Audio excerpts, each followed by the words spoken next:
great sunshine and sunny day to each and every one of us. So, yeah, vlog time again about the goodness, faithfulness of Jesus sa buhay ng bawat isa sa atin, no? So, ito po ang nakalagay dito sa mga Bibles. Please, no? 1 John chapter 5 verses 4 to 5. Meron po tayong dalawang napakahalagang mga verses. Ulitin ko, 1 John chapter 4 verses 4 to 5. Yan.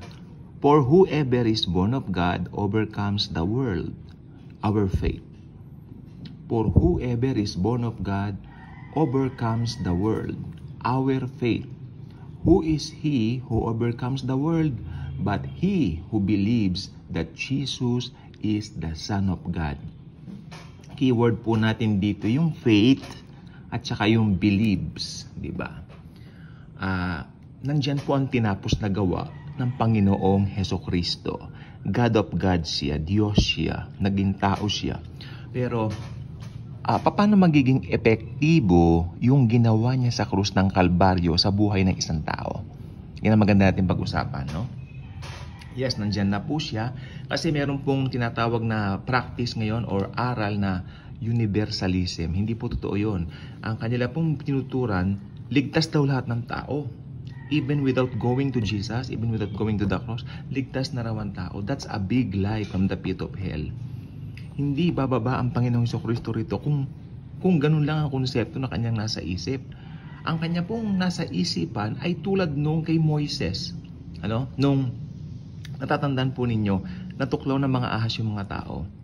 Tapos ang sabi ng Panginoon dito kay Moises, kumuha ka ng tansong ahas, gumawa ka ng tansong ahas, at ito ipulupot mo doon sa isang kahoy. At sabi ng Panginoon, kung sino ang titingin diyan, gagaling doon sa pagkakatuklaw. Okay? Nangyari, ganun nga po. Yung mga tumitig doon sa bronze snake na nakalagay doon sa pole, gumaling.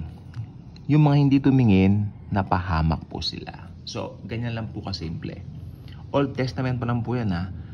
Ang Old Testament, ito po ay shadow. Shadow pa lamang nung mga katotohanan na mangyayari sa New Testament, which is the substance, the Lord Jesus Christ Himself. So, ganun din po tayo ngayon. Kung sino man ang mananampalataya doon sa nakapako sa krus ng Kalbaryo, or should I say, doon sa napako, tapos na hindi ba? Kape ko, baka lumamig, sandali lang po. Sayang naman, di po ba? So, kung sino man ang titingin doon sa napako sa krus, pangako ng Panginoong Ama o God the Father, maliligtas. Sapagkat napakahalaga kay Ama o kay God the Father, yung ginawa ng kaniyang anak, ang God of Gods na si Jesus sa krus ng Kalbaryo. Napakahalaga po niyan sa kanya. So, titigan niyo ang aking anak na si Jesus. Lahat kayo maliligtas. Saan? Sa pagkakatuklaw ng ahas? Kasi ang ahas po, pag tinuklaw ka niyan, may venom siya. May venom yan. At hindi po magandang magiging epekto sa tao. Mabilis pong papanik yung venom, ikamamatay ng isang tao. Mas mahigpit po roon o mas matindi roon ang kasalanan. Akalain nyo, pinanganak pa lang ang tao, may kasalanan na. Yung venom of sin is the greatest and most dangerous venom of all. Dahil ikapupunta mo yan sa impyerno. Akalain mo, you will spend all of your eternity in hell together with the false prophet, the Antichrist, and Satan himself. At together with all those unbelievers na nag-reject kay Jesus since the beginning of time. So, napakahalaga po na alam natin kung paano maligtas. Paano ba maligtas ang tao? Ito na po siya. Sino man ang mananampalataya sa kanya magkakaroon ng buhay na walang hanggan. Ang keyword natin, believe. Believe. Hindi mo kailangan ng cheche bureche kung ano nung gagawin na kung ano nung seremonya. No, believe. Look unto Jesus. Actually, yung looking unto Jesus, that's it. Nakalagay sa Book of Hebrews. That's believing, oh, He died for me. Di ba lahat ng kasalanan ko kinuha niya na? So, lahat po ng yan, napaka-detalyado sa mind ng Panginoon bago pa siya maging tao.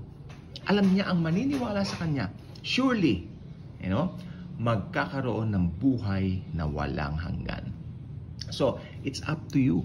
Nandyan na po ang Bible. Nandyan po ang paraan para maligtas tayo. Nakasulat sa Bible. Especially sa Book of John. Umuulan din ng mga patotoo kung paano maliligtas ang isang tao laban sa kapangyarihan o binom ng kasalanan. Yan ay walang iba kundi ang nag-iisang solusyon sa kasalanan, ang Diyos ng mga Diyos na naging tao, si Jesus Christ.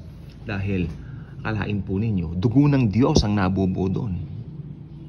The blood of God ang nabubuo doon sa krus ng Kalbaryo. So, powerful blood yan. Sa Old Testament, yung mga inaalay lang ng mga tao ay mga kambing, dugo ng kambing, guya, tupa, yung mga maliliit na pati yung mga itik, yung mga ibon na maliliit yata, pati yun tinatanggap as a sacrifice, So, yung mga tipong ganyan. So, lahat po na yan ay ceremonious laang So, pero ang totoo diyan, yung ang Panginoong Jesucristo, perfect yung kanyang kamatayan sa cross. Wala ka nang hahanapin pa doon sa kanyang kamatayan sa cross. That's a perfect death to redeem us from sin. That's why if you're not yet a subscriber of this channel, I invite you to do so. Click mo ang notification bell. Share mo ang video ito. Tiyak marami magbe-benefit. Lalo na po ngayon, papalapit na po ng papalapit ang panahon. Okay? Igala po ninyo sa paligid ng inyong mga mata. Iba na ang priority ng mga tao. Parang ang mga tao ngayon nakafocus na lang sa material.